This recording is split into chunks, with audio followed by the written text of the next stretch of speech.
I would like to welcome you to our school board meeting. First item is the Pledge of Allegiance. Pledge allegiance to the flag of the United States of America and to the republic for which it stands, one nation, under God, indivisible, with liberty and justice for all.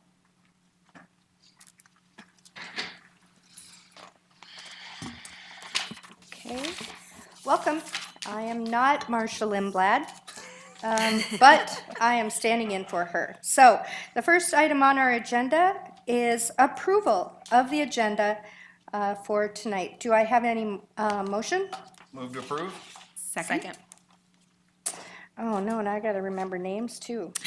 Motion by Riddle and seconded by, who was second? She beat me. I beat her. Delvo. She beat me. Okay. Seconded by Delvo. All those in favor, say aye. Aye. Opposed? Motion is passed. Okay. Got to be a little bit more prepared. Thank you for your patience. The next item on the agenda is spotlights on recognition. I think we have Employee of the Month. We do. The Employee of the Month for March this month is, drumroll please, Diane Polsky. Diane is the Fridley Middle School principal. Karen Meyer, one of the teachers there, wrote this about her. Diane is always there to support anyone who walks into the office. She never says no when you need help, and she always helps in a very supportive way. She cares about everyone in the building and takes time to check in. For the middle school staff, you always know that there's a friendly face there and are able to help. She's able to help us at any time. So congratulations, Diane, for Employee of the Month. Superintendent Flappman. She's the assistant principal. Secretary. Does it say, did I say assistant you to said the principal? No, you said she was the principal. I was saying, Assistant to So Matt will- the principal. We know Okay. she's the one that does all Danielle. the work, not Matthew. Okay. That's right. I was gonna say, wait a minute. Yes. Assistant Assistant to the principal, All right, not thank the you. assistant principal. Just didn't want you to get a call from Mr. Boucher. I know, or Danielle. Or Worse Danielle. yet. Yes. Okay, thank you. The next item is an Excellent Educator Award. And David Weber's coming up to the mic to help us introduce this. Good evening, everybody. A wonderful surprise was waiting for one of Stevenson Elementary's very own, Andrea Eriksrud, this past Wednesday, as Kim Johnson from WCCO TV presented her with the news station's Excellent Educator Award. Andrea was nominated for the award by a parent of one of her students. She currently teaches third grade, but takes part in looping, meaning she's had this group of students since second grade. Next year, she'll start again with a new group of second graders, see them through to third grade. Andrea is a terrific example of the wonderfully talented and compassionate teachers we have, leading our youngsters into the future. We congratulate her. And we have a short video before the presentation is shown tomorrow morning at 6:30 a.m. on CCO of the event.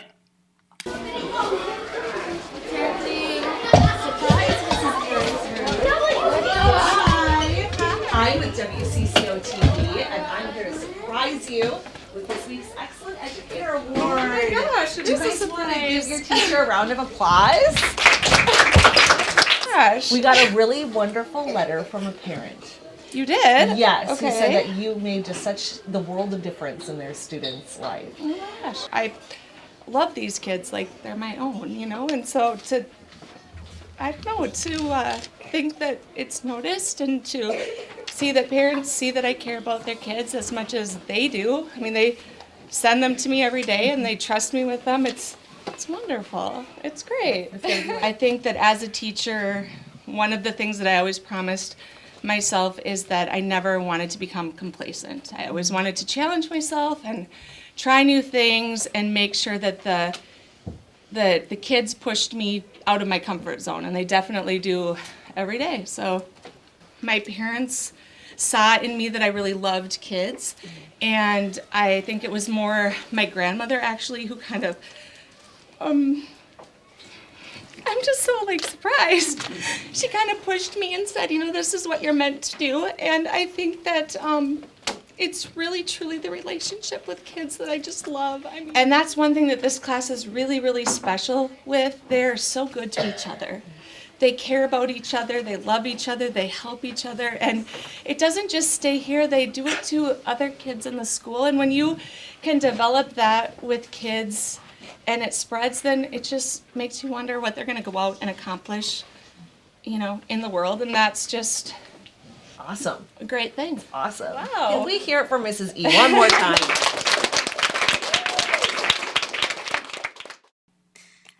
So stay tuned to CCO tomorrow morning. One of the gentlemen that we are working with on cultural responsiveness is Dr. Holly, and one of the things he talks about is making sure that you have outrageous love for every one of them. I think Andrea probably exemplifies that. She does. pretty My well. daughter's teacher, so it's Yeah, remarkable. there was a beautiful young woman in the beginning.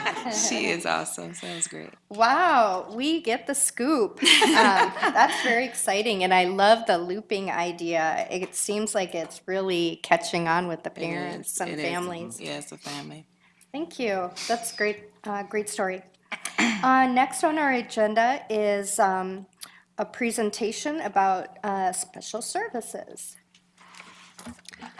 Hello.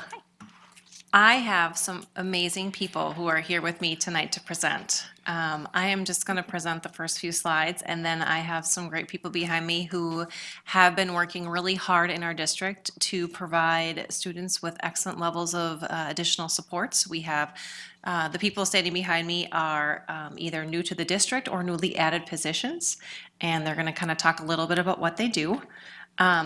First, I want to talk a little bit about multi-tiered systems of support, because most of these folks are part of our social, emotional, behavior multi-tiered systems of support. And a multi-tiered systems of support, also called MTSS, is a comprehensive framework, and it's both academic and behavior. Tonight, we're going to talk mostly about those students who are struggling potentially with some social, emotional pieces in their lives, and it really helps us get to that root cause and problem solve, and these folks are helping us with those pieces this year.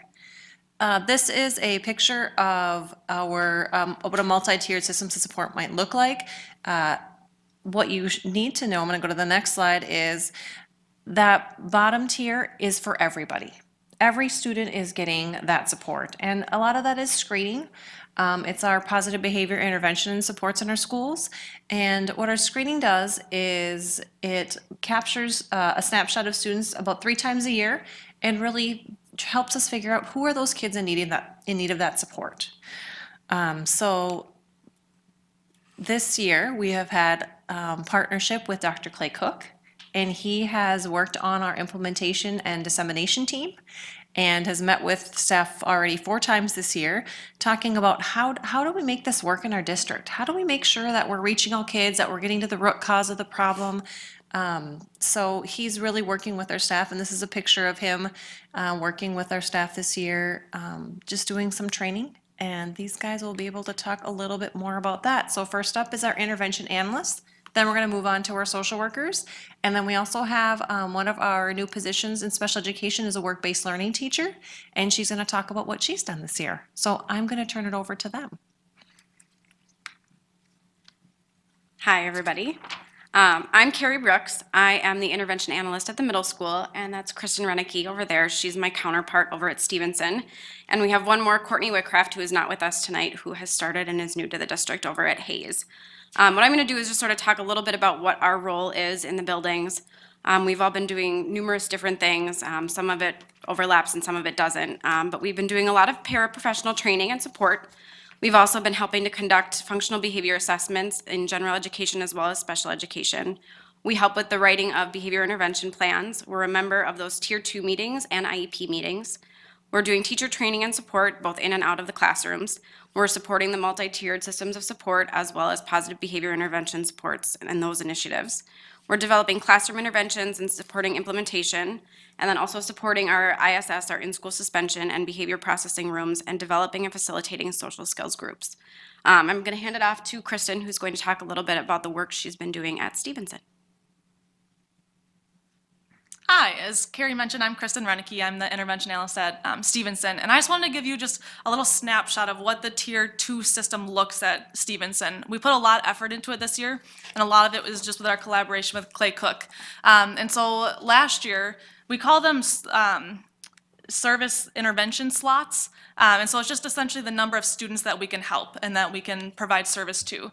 And so last year we were able to service 70 students. And with the addition of all of our new staff this year, we're actually able to service 120 students. And so it's almost doubled. And within that, we can do small groups and we're able to meet with them more frequently. And we've actually been working on our data collection systems so we can actually graduate students when they've met their criteria and we know that they have the skills that they need to keep going. And so just some progress that we've had is a big piece of it has been the Clay Cook and just working with him. He's provided us with a lot of just evidence-based materials and just data sheets, and it's just really helped us streamline our process and really develop our procedures within our Tier 2 process. We've been implementing a universal screening, and so we've had the teacher nominate students, and we have them do that 3 times a year. And then it just really helps us look at, okay, this student, like, are they progressing? Do they need more support? And just to see, and we can meet the student where they're at. So that's been really helpful. We've done a lot with the data-informed decisions, and so like I said, we meet with them, we meet on our students 3 times a year, and so just having a teacher rating scale to be able to give us that hard data and just to really see the progress and not just be like, oh, well, I think they're doing okay. And then we focus on our student assistance team or our SAT team, and we meet twice a month. And at that time is when we review our data just more individualized, and then we kind of figure out where to go from there.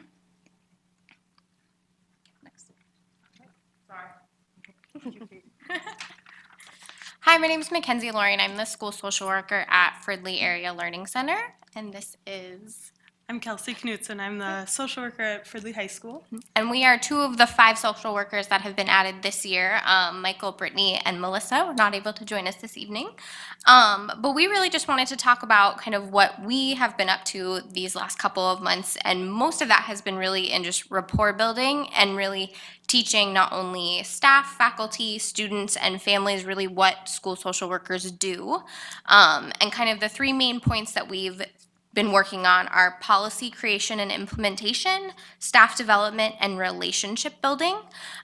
So in my building particularly, I've been able to do a lot of staff development, which is really focused on trauma-informed care and services, adverse childhood experiences or ACEs and how those are impacting our students, and then also vicarious trauma and the role of self-care, not only in a helping profession, but also as an educator. All right. And some of the policies and creation and implementation that we've been working on have been a lot through truancy.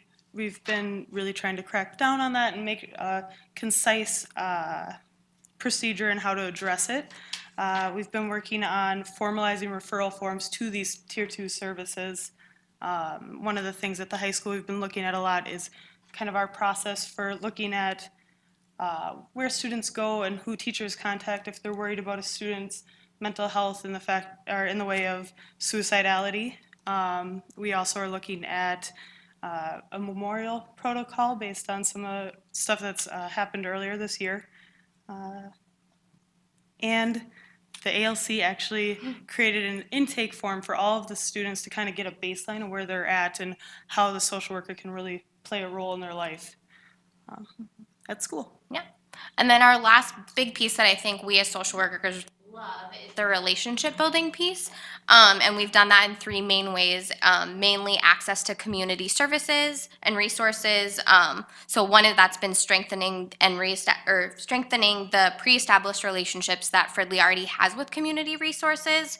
I created a monthly newsletter that goes out to all parents either via email or in print with community resources, events, and then just kind of updates about students. And then we've also implemented support boards and handouts in our schools. And then kind of the next piece has been teachers and faculty. So really understanding what a school social worker does and what our role is, and where we really fit into what they're already doing. And then also just teacher support and how we can be most beneficial to them. Absolutely. And some of the stuff that we've been doing with students and families for relationship building has been at our middle school. Our social worker worked on making a peer mediator group where the 8th grade students got to learn about different mental health things. And they actually work with the 5th graders on teaching them kind of being buddies and how to look out for your friends and kind of moving that up. We've got culturally specific groups that we run, social emotional learning groups. We've been leading a lot of team meetings, things like that. Yeah. Yeah, I think that's about it. Thank you. Hello, I am Stephanie Warner, and I am our work-based learning teacher, new position this year. So I work with all of our special education students and getting them work ready. So part of that has been meeting with every student that we have on an individualized education plan at our high school, our ALC, and our transition program. And so I meet with them, find out what they want to do, set them up with employment experiences. We go out and we tour businesses, get them some work readiness type skills. We had a volunteer come in from Rotary and actually help us do some of that with our seniors, which is really cool. One of the biggest barriers the students have to employment is transportation.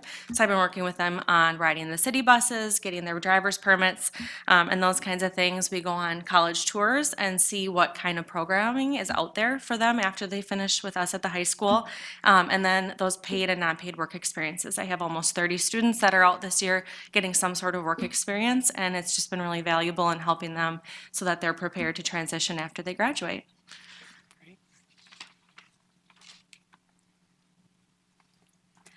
Can I have you, the behavior analysts and the work-based persons, these are all positions that we have reassigned. Even though we have new behavior analysts, these were reassigned positions and recreated out of the staffing that we had. But do you want to talk about where that came from, the social Yes. workers? So we were given the opportunity for the school supports grants through MDE to write for some social workers. The state looked at if you already had the positions or not in your district, and we did not have any social workers. So we wrote for a full-time position in every building, and we were awarded 5 of the positions that we applied for. We went 5 for 5. So every building in our school, including our ALC, has a social worker, a full-time social worker within the building. So it's very exciting. You read my mind. That was one of my questions. I mean, I'm so excited to hear about these type of services. Thank you for everything that you do for our students and their families. I think it's just very important work. But that was my question is, how is this, being funded? So other than the social workers, are those positions that have existed for a while, or? These positions were FTEs that have existed. We just restructured them to create the behavior analyst and then the work-based safety. Yep. Work-based. Really great to hear. Thank you. Any other comments or questions? Oh, I just think this really helps to round out the education experience at Fridley and helps, this is in my opinion, this is a part of the support that's necessary for equity in education and closing achievement gaps. We can't get to academics if we can't address these other things. So I am just thrilled by the grant award, by the staff that are here, and I think we're in good hands moving forward. So thank you for all your work. Thank you. Thank you very much for your support, and thank you guys. You guys are great. Thanks. Thanks. Okay, next item, I guess business action items. So the first being the resolution regarding gifts. So I will read this. Whereas School Board Policy 706 establishes guidelines for acceptance of gifts to the district, and whereas Minnesota Statute 465 states the school board may accept a gift, etc., only by adoption of resolution of approved by 2/3 of the members, Be it resolved that we are accepting with appreciation the following gifts that have been received by this district. Emily Goldberry donated items for Cody's Closet, including hats, sweatshirts, and gift cards for families in need. And the Wells Fargo Community Support Campaign donated $200 as well to the high school. Do I have a motion to accept the gifts and thank the donors for their contributions? So moved. Motion by Delvo, seconded by Thornton, to accept the gifts and thank the donors. Is there any discussion? If not, can you call the roll? Aye. Aye. Aye. Aye. The resolution is passed. Thank you. The next item is the school board meeting calendar. Move to approve the school board meeting calendar for July 2017 through June 2018. I'll second that motion. Motion by Riddle, seconded by Delvo. Any other discussion? If not, all those in favor say aye. Aye. Wait for it. Opposed? The motion passes. Thank you. The next item is approval of the bid for the Fridley Middle School Spring and Summer 2017 asbestos abatement project. So tonight we have a project before you for approval for our middle school project for the summer of 2017.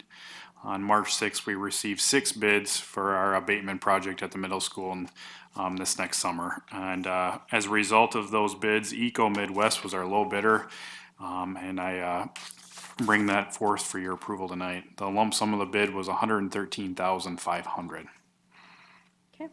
And now you mentioned earlier that we had originally budgeted 130 for this work, and it's being paid through the health and safety funds, or? Yeah, it's going to get paid through our long-term maintenance funding, which used to be our health and safety funds. They've been lumped together, so those two programs are now the long-term facilities maintenance program. Okay, thank you for those details. Do I have a motion? So moved. Second. Motion by Riddle, seconded by Thornton. Is there any other discussion? If not, all those in favor say aye. Aye. Opposed? The motion passes. All right, the next item is the consent agenda. This includes minutes of the school board meeting, business meeting, and work session that were held on February 21st, 2017, monthly financial reports, new contracts, amendments, leaves of absence, terminations, resignations, and retirements. Do I have a motion to approve? I move to approve the consent agenda. Second. Motion by Delvo, seconded by Thornton. Is there any other discussion or questions? If not, all those in favor say aye. Aye. Aye. Opposed? The motion is passed. Next on our agenda are some written information items. The first item is the student enrollment for March 1. It's exactly the same number as February 1, if you look at the very bottom line. But again, this is also a good trend, and it will also lead us to what we will bring to you in June for adopted budget, which would be a very, very similar number to where we are. We don't anticipate too many changes. It may vary in a grade level, but bottom line will be very much the same. Thank you, Dr. Flathman. Next on our agenda is reading of policies. Ms. Oftedal. I have 3 policies that I am presenting to you for a revision. The first is Policy 601, School District Curriculum and Instruction Goals. That policy is being updated and revised to remove the No Child Left Behind references because that law no longer is in effect. And so that revision is presented for its first reading. The next policy, which is 604, instructional curriculum, removes the grad requirement, the state requirement for testing, which is no longer in effect, and includes a component that ensures a successful transition for all students to college and careers through a series of career exploration requirements as well. Okay. And for those who are interested, these are available on our website? Yes, all the policies are available on the website, including policy 618, which is our assessment of student achievement. That policy is being updated to include the establishment of our district testing and assessment procedures. Submitted for the first reading. Great, thank you very much. Thank you. Next item is reports from school board members. It looks like we have one item here regarding Northwest Suburban Integration School District. Yeah, unfortunately, I was not able to attend as I was called out of town last week. However, the main item that certainly would affect us here in Fridley is we are putting together a magnet school grant that's going out in April. And as far as Fridley goes, we have our pre-K through 4-year-old program that is moving over from the Stevenson Elementary to the FCC, so we're required by that to add it as a new magnet school location. So that is the one program that's Fridley is involved with, and there are also 4 others in the surrounding 7 districts that we're also part of the Northwest Suburban Consortium. So. And that hopefully will be continuing on, and if, knock on wood, we're successful, we'll know that probably sometime late this summer. Okay, thank you. Important future school board dates. The first is Northeast Metro 916 board meeting is planned for April 5th, 2017 at 6 p.m. at the Bel Air School. AMSD has an upcoming board meeting scheduled on April 7th at 7 a.m. Location is the Tides Conference Center. And the next Fridley Public School Board meeting is scheduled for April 18th. The work session begins at 5:30, the open forum at 7 p.m., and the business meeting at 7:30 p.m. here at the City Hall. Are there any other items to be covered today? If not, I would entertain a motion to adjourn. I move we adjourn. Second. Motion by Delvo, seconded by Thornton. Any other discussion? If not, all those in favor say aye. Aye. Opposed? Motion is passed. Thank you. Good evening, everyone.